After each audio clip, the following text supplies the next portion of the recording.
اعوذ باللہ من الشیطان الرجیم بسم اللہ الرحمن الرحیم واتبعوا ما تتلو الشیاطین علی ملک سلیمان وما کفر سلیمان ولکن الشیاطین کفروا یعلمون الناس السحر وما انزل علی الملکین ببابل ہاروت و ماروت۔ سبحان اللہ۔ یہ آیت بہت لمبی چوڑی ہے، اس کے اندر یہودیوں کا وہ ایک عجیب چہرہ بیان کیا گیا ہے کہ انہوں نے ایک اور کرتوت کیا۔ وہ کیا تھا؟ وہ یہ تھا کہ انہوں نے حضرت سیدنا سلیمان علیہ نبینا علیہ الصلاۃ والسلام کے دور اقدس کے اندر جادو سیکھنا شروع کر دیا۔ جادو سیکھنا شروع کر دیا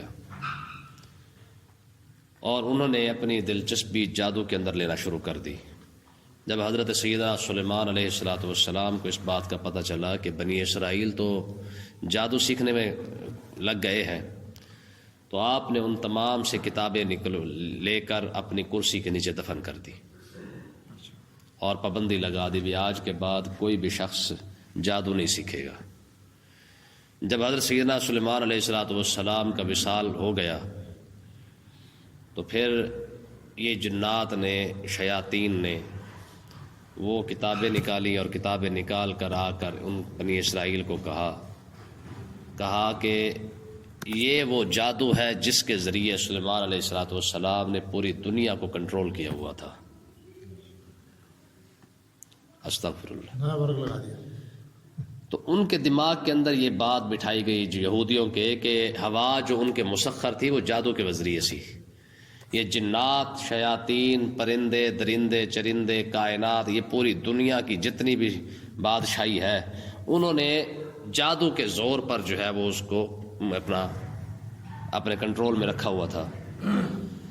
تو یہ جادو ان کو بنا ٹھہرا کر انہوں نے دکھایا۔ تو اس کے بعد کیا ہوا کہ جو بنی اسرائیل کے جو عالم اور نیک لوگ تھے انہوں نے تو اس بات کو ماننے سے انکار کر دیا، لیکن جو جاہل طبقہ تھا انہوں نے اس جادو کو حضرت سلیمان علیہ الصلاۃ والسلام کا علم سمجھ کر سیکھنا شروع کر دیا۔ نتیجہ کیا نکلا کہ اپنی کتابوں کو چھوڑ دیا، نبیوں کو چھوڑ دیا اور اس جادو کے طرف جو ہے وہ چل پڑے۔ تو پھر بعد میں جب وقت گزرتا گیا تو حضرت سلیمان علیہ الصلاۃ والسلام کے متعلق یہ مشہور کر دیا گیا کہ وہ تو جادو کیا کرتے تھے۔ تو آقا علیہ الصلاۃ والسلام کے دور تک یہی بات ہی مشہور تھی۔ پھر اللہ تبارک و تعالیٰ نے وحی کے ذریعے جو ہے وہ یہ ارشاد فرمایا کہ سلیمان علیہ الصلاۃ والسلام کے پاس جو دنیا کا جو ایک نظام جو ان کے کنٹرول میں تھا وہ جادو کے ذریعے نہیں تھا، وہ رب تعالیٰ کی قدرت کی وجہ سے تھا۔ جو ہواؤں کے اندر وہ اپنا اگر سفر کیا کرتے تھے تو وہ ان کے معجزات میں سے ایک معجزہ تھا، جادو نہیں تھا۔ تو نتیجہ یہ نکلا کہ لوگ جادو اور معجزے کے اندر فرق کرنا ہی بھول گئے۔ کرامت اور شعبدہ کے اندر لوگوں کو فرق کرنا نظر نہ آیا۔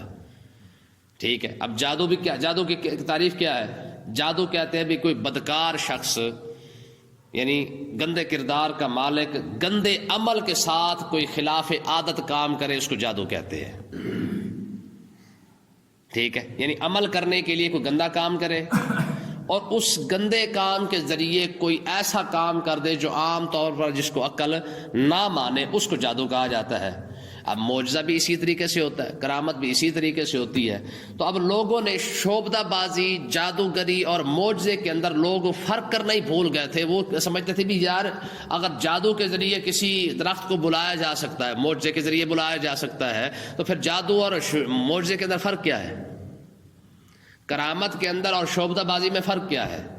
تو لوگ جو ہے وہ پھر اس طرف چلے گئے، انہوں نے کہا جی جادو بالکل ٹھیک ہے، اور پھر اس کو منسوب کر دیا گیا حضرت سلیمان علیہ الصلوۃ والسلام کے ساتھ۔ تو یہ سارا ایک معاملہ چلا۔ تو اس کا ہوا کیا، اس پہ دیکھیں قرآن مجید کی آیت ہے، فرمایا واتبعوا ما تتلو الشیاطین علی ملک سلیمان۔ فرمایا کہ یہودیوں نے پھر اس کی اتباع کرنا شروع کر دی، یعنی وہ علم سیکھنا شروع کر دیا ما تتلو الشیاطین، جو شیطان پڑھا کرتے تھے۔ شیطان جادو کیا کرتے تھے، انہوں نے یہودیوں کو بھی اس پر لگا دیا۔ علی ملک سلیمان، سلیمان علیہ الصلوۃ والسلام کی سلطنت میں، یعنی ان کی بادشاہی کے اندر یہودی جو ہے وہ جادوگری کی طرف چلے گئے۔ تو اللہ تبارک و تعالیٰ نے ارشاد فرمایا وما کفر سلیمان، سلیمان علیہ الصلوۃ والسلام نے کفر نہیں کیا، یعنی کیونکہ جادوگری جو ہے وہ کفر کی طرف لے جاتی ہے، اور ہو اللہ کا نبی اور اللہ کے نبی سے کوئی ایسی بات سرزد ہو سکتی نہیں ہے۔ ہاں انہوں نے جو ہواؤں کے اندر اپنے تخت اور تاج کو رکھا ہے وہ ان کا معجزہ تھا، یہ رب کی قدرت تھی، یہ شان تھی جو اللہ تعالیٰ نے سلیمان علیہ الصلوۃ والسلام کو عطا فرمائی تھی۔ ہے جی، آپ ایک جگہ پہ کھڑے ہو کے 12 مربع تک آپ کا جو ہے وہ 12 مربع کے اندر جو ہے وہ خلقت بیٹھی ہوتی تھی، انسان بھی، جنات بھی، درندے پرندے چرندے جو کچھ بھی 12 مربعوں کے اندر موجود ہوتی تھی، اور آپ کھڑے ہو کے جو ہے وہ خطبہ ارشاد فرماتے تھے، جیسے پہلا بندہ سنتا تھا آخری ویسے سنتا تھا، ٹھیک ہے نا جی، اور پورا جاہ و جلال کے ساتھ یہ لشکر جو ہے وہ چلا کرتا تھا جب آپ سفر کرتے تھے۔ تو اللہ تبارک و تعالیٰ نے ارشاد فرمایا کہ یہ ان خبیثوں کو کہا جا رہا ہے کہ تم نے یہ سب کچھ جادو بنا لیا ہے، حالانکہ یہ تو انبیاء کے معجزات میں شامل ہے، ٹھیک ہے نا جی۔ تو اللہ تبارک و تعالیٰ نے ارشاد فرمایا وَلَٰكِنَّ الشَّيَاطِينَ كَفَرُوا يُعَلِّمُونَ النَّاسَ السِّحْرَ، ہاں میرے سلیمان نے تو کفر نہیں کیا لیکن یہ شیطان کافر ہو گئے، یہ شیطان کافر ہو گئے جو جادو کے پیچھے چل پڑے ہیں۔ یعلمون الناس السحر، جو لوگوں کو جادو سکھاتے ہیں۔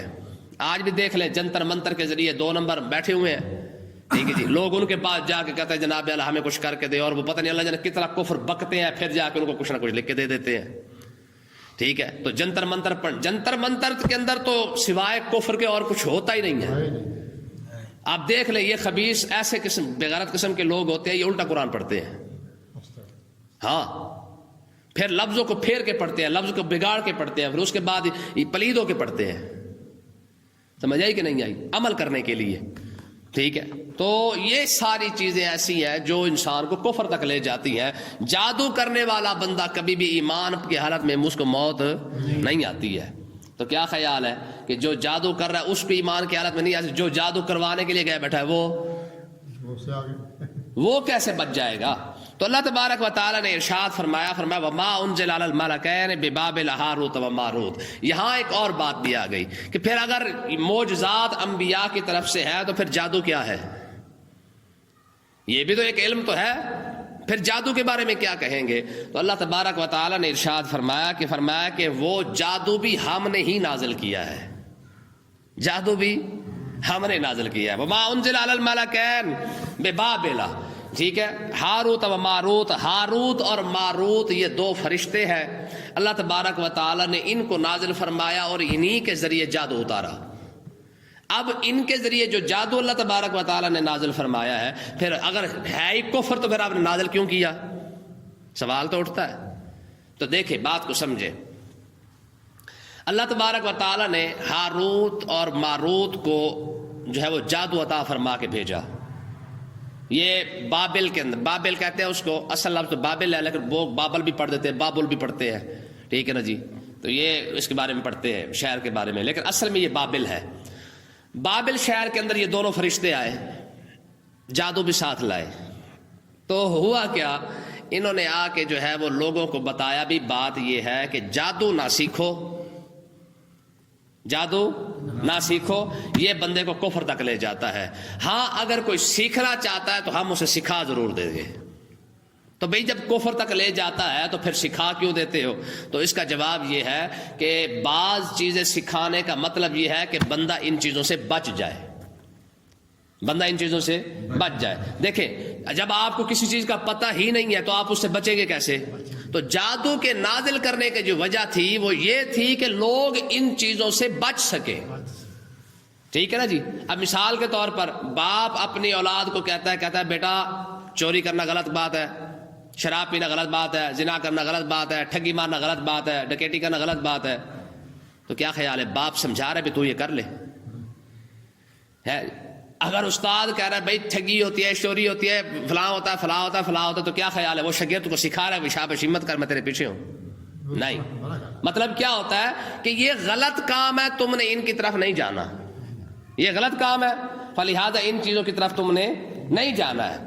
تو کہنے کا مقصد یہ ہے اللہ تبارک و تعالی نے جو جادو نازل فرمایا تو وہ اس وجہ سے نازل فرمایا کہ تاکہ لوگوں کو پتہ چل جائے کہ یہ غلط بات ہے، اس کی طرف نہیں جانا۔ اس کے علاوہ جو انبیاء کے معجزات ہوتے ہیں، جب معجزہ دیکھو تو تمہارے دل کے اندر ایمان کی جو ہے وہ نور جو ہے وہ پیدا ہونا شروع ہو جائے، ٹھیک ہے۔ جادو اور معجزے کے اندر تم فرق کر سکو ٹھیک ہے، جادو وہ ہوگا جو اللہ تبارک و تعالیٰ کی مخالفت کے کفر کی طرف لے کے جائے. جو چیز کفر کی طرف لے کے جائے سمجھ لینا کہ یہ جادوگری ہے، اور جو چیز تمہیں دیکھنے کے بعد رب کا نور، رب کا قرب عطا فرما دی جائے، سمجھ لو یا یہ نبی ہوگا تو پھر معجزہ بن جائے گا، ولی ہوگا تو کرامت بن جائے گی.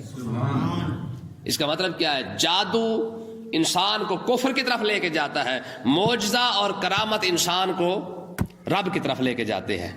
سمجھ آئی کہ نہیں آئی؟ آقا علیہ الصلوۃ والسلام جب طائف سے واپس تشریف لا رہے تھے نا، طائف سے واپس آتے ہوئے تو ہوا کیا؟ ظاہر ہے دل کے اندر ایک پریشانی تھی، دکھ تھا، تکلیف تھی کہ یار اتنا سفر بھی کیا، 12 دن حضور پیدل سفر کر کے گئے، 12 دن واپسی حضور تشریف لائے، پیدل کا سفر تھا. اب 24 دن لگ گیا، لیکن وہاں جو کچھ ہوا وہ سب کے سامنے ہے. جب آقا علیہ الصلوۃ والسلام واپس تشریف لا رہے تھے نا، رات کا وقت تھا اور حضور ایک وادی کے اندر بیٹھے تو جبریل علیہ الصلوۃ والسلام حاضر ہوئے. دل بڑا مغموم تھا، ایک غمگین تھا. جبریل علیہ الصلوۃ والسلام حاضر ہوئے، عرض کی یا رسول اللہ خیریت ہے؟ آج آپ بڑے پریشان لگ رہے ہیں. آقا علیہ السلام نے فرمایا جبریل اتنا سفر بھی کیا ہے، اتنی محنت بھی کی ہے، کسی نے بھی کلمہ نہیں پڑھا. تو جناب جبریل نے کہا بس اتنی بات سے آپ پریشان ہیں؟ عرض کی ہاں جبریل مجھے یہی بات کی پریشانی ہے کہ یار ایک بندے نے بھی کلمہ نہیں پڑھا. حضرت جبریل علیہ السلام ایک سامنے درخت تھا، اس کو اشارہ کیا، درخت چلتا چلتا آ کے آقا علیہ السلام کے قریب آ گیا اور درخت نے آ کے پڑھنا شروع کر دیا لا الہ الا اللہ محمد رسول اللہ. آج کی یا رسول اللہ آپ پریشان نہ ہو، اگر انسان کلمہ نہیں پڑھے گا تو آپ کا رب درختوں سے آپ کے کلمے پڑھوا دے گا. ٹھیک ہے نا؟ آقا علیہ السلام نے فرمایا بس جبریل کافی ہے، میری تسلی کے لیے اتنی بات ہی کافی ہے. تو کہنے کا مقصد یہ ہے کہ اب دیکھے نا آقا علیہ الصلوۃ والسلام غم زدہ حالت میں تھے، تو حضرت جبریل علیہ الصلوۃ والسلام نے جیسے درخت کو بلایا، درخت آیا اور آ کر اس نے جیسے کلمہ پڑھا تو آقا علیہ الصلوۃ والسلام کو تسلی مل گئی. اب یہ معجزہ تو ہے، معجزہ ہے. اب اس معجزے کی وجہ سے اب دیکھیں کا کمال کیا ہوا. جیسے آقا علیہ الصلوۃ والسلام نے جناب جبریل کا معجزہ دیکھا تو ویسے دل کے اندر جو ہے وہ سکون اور اطمینان اور جناب دل کو تقویت آ گئی کہ یار میرا رب اگر انسان کلمہ نہیں پڑھے گا تو میرا رب فرشتوں سے، درختوں سے، پتھروں سے میرا کلمہ پڑھوا دے گا. ٹھیک ہے نا جی؟ کرامت بھی ایسی ہوتی ہے کہ جیسے انسان کرامت کو دیکھتا جاتا ہے اسی وقت جو ہے وہ اس کا دل جو ہے وہ رب کی بارگاہ میں جھک جاتا ہے کہ مالک جیسے تو نے اس بندے کو مقام عطا فرمایا ویسے مجھے بھی عطا فرما دے. اب دیکھیں نا داتا صاحب علیہ الرحمہ دو وہاں پہ ایک ہی دن کے اندر کام ہوئے. وہاں پہ جوگی آ کے اپنی جوتی اپنے آپ کو اوپر اڑا رہا ہے. داتا صاحب کے بعد وہ جوگی آیا تھا نا، اب تو شیخ ہندی کے نام سے مشہور ہے. ٹھیک ہے نا؟ اب وہ داتا صاحب جب آ کے بیٹھے تھے نا لاہور، تو جو جادوگر تھا اس نے آ کے داتا صاحب کو کہا جب آپ نے دودھ کو روک لیا تھا. اچھا یہ واقعہ بھی بڑا کمال کا ہے. داتا صاحب علیہ الرحمہ جب بیٹھے تھے نا، جو مائی صاحبہ جو آپ کے قریب سے گزری، آپ نے فرمایا بی بی کدھر جا رہی ہے؟ کہا جی وہ جوگی کو دودھ دینے جا رہی ہوں. آپ نے فرمایا میرے مدرسے کے بچوں کو دے جا، میرے مدرسے کے اندر جو بچے پڑھتے ہیں اس کو دے جا. تو آپ حالانکہ لوگ یہ بتاتے ہیں کہ مجھے دے جا، حالانکہ آپ نے اپنے لیے نہیں مانگا تھا. آپ نے فرمایا جو میرے مدرسے کے اندر بچے بیٹھے ان کو دے جا. اس نے کہا جناب دے تو دوں پر رات کو ہمارے گائے کے، ہمارے بھینس کے تھنوں سے دودھ نہیں آئے گا، خون آئے گا. آپ نے فرمایا یہ کیوں؟ انہوں نے کہا جی جب ان کو نہیں دیتے وہ ایسے کر دیتا ہے ہمارے جانوروں کے ساتھ. تو آپ نے فرمایا آج تو میرے مدرسے کے بچوں کو پلا دے، انشاءاللہ اللہ کرم کرے گا، رات کو جو ہے وہ دودھ کا دودھ ہی آئے گا. ٹھیک ہے جی؟ اب اللہ نے کرم فرمایا، وہ بچے وہ بی صاحبہ جو ہے وہ دودھ دے کے گئی، جب بچوں کو پلایا شام کو دودھ ہی آیا. تو ظاہر ہے پھر بی بی تو پھر بی بی ہوتی ہے، اس نے تو پھر جناب اللہ پورا ڈھول اٹھایا اور پورے جناب لاہور میں گھما دیا. انہوں نے کہا بھائی ادھر جانے کی ضرورت نہیں، وہ خبیث بندہ ہے، اے بابے کو دے کے جاؤ. ٹھیک ہے نا جی؟ اب دیکھ لیں اب ہوا یہ کہ جب وہ آیا وہ جادوگر، اس نے کہا جی آپ نے میری روزی روٹی کے اندر لات شریف مار دی ہے تو آپ اپنا کچھ دکھا دے، ہم اپنا دکھا دیتے. آپ نے فرمایا چلو تو دکھا کے دے، دیکھ دکھا نا. تو کیا کیا اس نے کوئی جنتر منتر پڑے، اڑنا شروع ہو گیا. تو آپ نے اپنے جوتی کو حکم فرمایا ذرا اس کو نیچے لا ذرا. ٹھیک ہے نا جی؟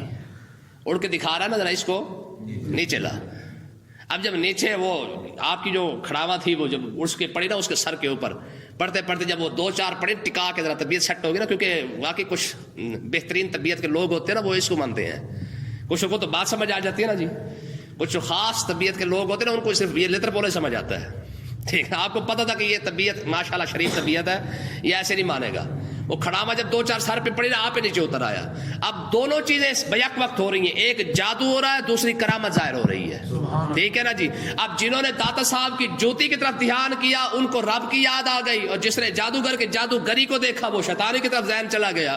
اب ہوا یہ کہ جو اڑ کے دکھا رہا تھا اسے بھی سمجھ آ گئی کہ بھائی جو میں کر رہا ہوں یہ جادوگری ہے, اور یہ جو بابا دکھا رہا ہے یہ کرامت ہے, فلہذا حق اسی کے ساتھ ہے.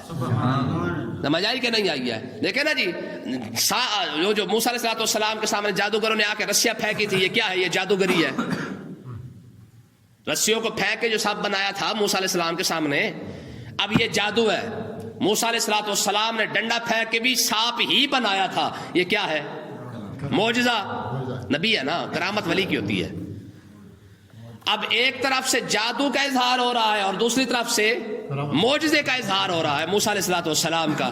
اب جیسے ہی, کیونکہ جادوگر جانتے تھے کہ جادو کی حقیقت کیا ہوتی ہے, اس کی اصلیت کیا ہوتی ہے, جیسے ہی انہوں نے موسیٰ علیہ السلام کے عصا کو دیکھا تو ہوا کیا, سب نے فول کیا السحرۃ ساجدین قالوا آمنا برب العالمین رب موسیٰ و ہارون. سبحان اللہ. سارے کے سارے جادوگر بول پڑے, کیونکہ ہم جادوگر, ہم جانتے ہیں کہ جادو کس کو کہتے ہیں.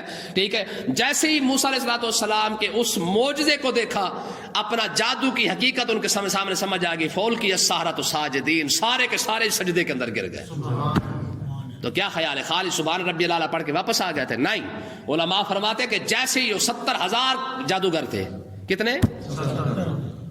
70,000 جادوگر ہے, اور 70,000 جادوگر سجدے میں پڑا ہوا ہے. میں جیسے ہی اس نے موسیٰ علیہ السلام کا انہوں نے معجزہ دیکھا, دیکھتے ہی فوراً اللہ تبارک و تعالیٰ کی بارگاہ میں جب سجدہ کیا تو رب نے جنت سے سارے پردے ہی ہٹا دیے. اب وہ معجزہ ان جادوگروں کو کہاں تک لے کے گیا؟ ٹھیک ہے جی. مطلب کیا ہے کہ معجزے اور جادو میں یہ فرق ہے, کرامت اور شوبدہ بازی میں یہ فرق ہے. اگر آپ کسی بندے سے دیکھ بھی لیتے ہیں کوئی ایسا کام کرتا ہے تو دیکھیں وہ بندہ آپ کو کہاں لے کے جا رہا ہے.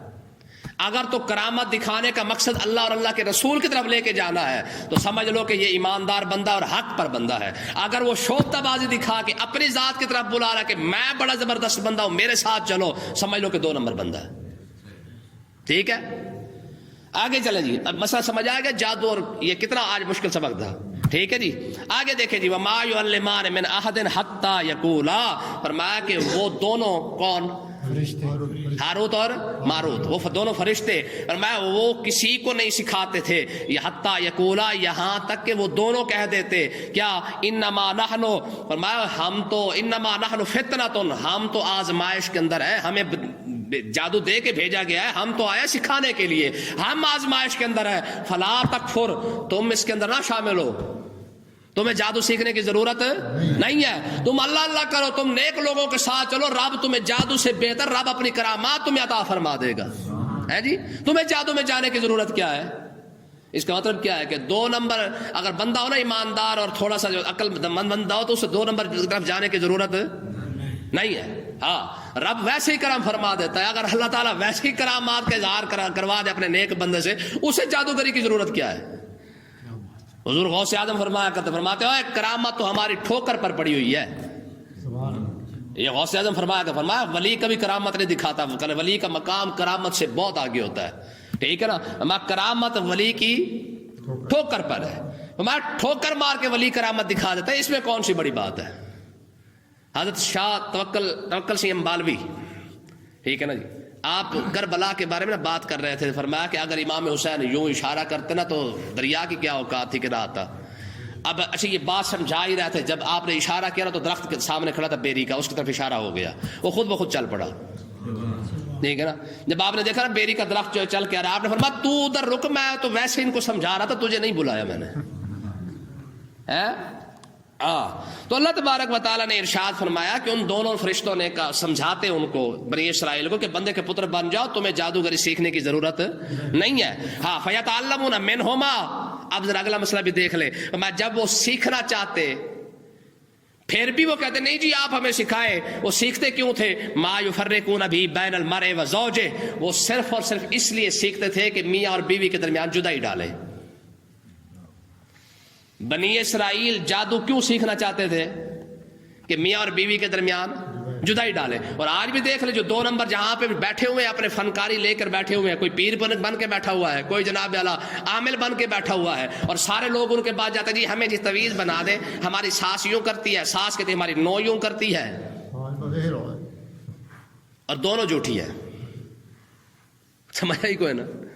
تو مقصد کیا ہے, ان کی کوشش یہی ہے, بہو یہ چاہتی ہے کہ ماں اور بیٹا آپس میں جدا ہو جائے میرا کنٹرول ہو جائے اور میرا کنٹرول ہونا چاہیے. تو یہ چیزیں کروانے کے لیے عاملوں کے پاس جاتے ہیں, ان کو جا کے پیسہ بھی دیتے ہیں, سب کچھ کرتے ہیں, اور وہ آگے سے ٹوٹ پھوٹ کر کے جنتر منتر کر کرا کے جناب سارا کچھ وہ اپنا بھی بیڑا غرق کرتے ہیں, ان کا بھی ساتھ کر دیتے ہیں. تو اللہ تبارک و تعالیٰ نے ارشاد فرمایا کہ اب ان کے جادو سیکھنے کی وجہ کیا تھی کہ وہ صرف اور صرف پیسہ کمانا چاہتے تھے. ادھر توڑ, ادھر بھن, ادھر یہ کر, ادھر وہ کر, یہ سب کچھ ان کا توڑ بھن کرنے کا جو مقصد تھا وہ صرف اور صرف کیا تھا, پیسہ کمانا. اور بنی اسرائیل جو جادو سیکھنا چاہتے تھے وہ صرف بچنے کے لیے نہیں, پیسے کمانے کے لیے. ادھر جدائی ڈلوا دے, ادھر ہوب ڈال دے, ادھر جدائی ہوگی, ادھر جناب عاشق مشوق اکٹھے ہو رہے ہیں, ادھر جناب ہے جی گرل فرینڈ بوائے فرینڈ والے. جی آج بھی لوگ ڈھونڈتے پھرتے نا جی, سڑے ہوئے عاشق نہیں ہوتے ہمارے. وہ بھی کہتے ہیں جی کوئی 10,000 لے لے اور ہماری کوئی جی ملاقات ہی کروا دے. تو مقصد کہنے کا یہ ہے کہ بھائی ان کے پاس جا کے جو پیسہ برباد کرتے ہیں, حقیقت یہ ہے کہ ان کے پاس خود کے پاس بجانے کچھ نہیں ہوتا. اگر ان کے پاس اتنا سب کچھ ہو تو یہ زرداری کو ایک تعویذ پلا کر اپنے ساتھ لگا لے ہے جی. گنجا کمپنی ہے, وہ شیطان خان ہے, ان کے پاس تو ماشاءاللہ ویسے بڑا پیسہ ہے. تو بھئی ایک تعویذ ان کو دے کر نہ اپنا کام کرا لیے. تم سے 121 روپے کس بات کے لے رہے ہوتے ہیں؟ یہ تم سے جو 280 روپے اور 290 روپے اور 535 روپے اور 439 روپے, کیسی ایماندار قوم ہے بھئی ہماری. ٹھیک ہے نا جی. کہتے ہیں جی 1121 روپے دے دے تاکہ پتہ چلے بھی بابا بڑا ایماندار ہے. 1120 بھی نہیں مانگے, 1150 بھی نہیں مانگے, 11 بھی نہیں مانگے, 1121 مانگے ہیں. ٹھیک ہے اللہ اکبر. آگے دیکھیں جی, وما هم بضارین بہ من احد الا باذن اللہ. ٹھیک ہے, اور یہ بہت بڑی بات آگے آئی ہے. تو اللہ تعالیٰ ہمیں سمجھنے کی توفیق عطا فرمائے. کل اس سے انشاءاللہ آگے پڑھیں گے. درس جو ہے وہ 20 منٹ سے زیادہ ہو گیا ہے.